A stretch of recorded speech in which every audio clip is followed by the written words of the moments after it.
Prima Sergio e anche Luciano aveva fatto un passaggio che nella foga volevo dire un po' tutto, mi sono dimenticato, ma è la cosa invece, una delle cose più importanti. Fra 8 mesi, signori, si va al voto e questa non è una partita che è fine a se stessa, che il giorno 22, sia martedì, è finita e ne parliamo il prossimo anno.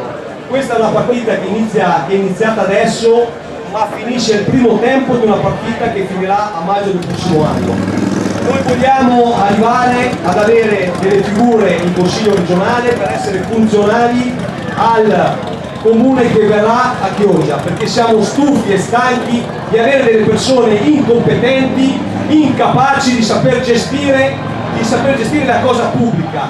Lo stanno dimostrando a Roma, lo stanno dimostrando in tutte le sedi, lo stanno dimostrando anche a Chioggia. Come sempre io mi assumo le mie responsabilità di quello che dico, ma di fronte al fatto che abbiamo dei soldi di legge speciale, abbiamo dei fondi derivanti e non sappiamo spenderli, è veramente una cosa vergognosa e che questa città e i cittadini non meritano. Pertanto l'interesse nostro è quello di portare i consiglieri regionali in regione, ma al tempo stesso che siano funzionali per il comune che verrà, e spero vivamente che sia un comune che abbia di colori ben diversi rispetto agli attuali. Grazie.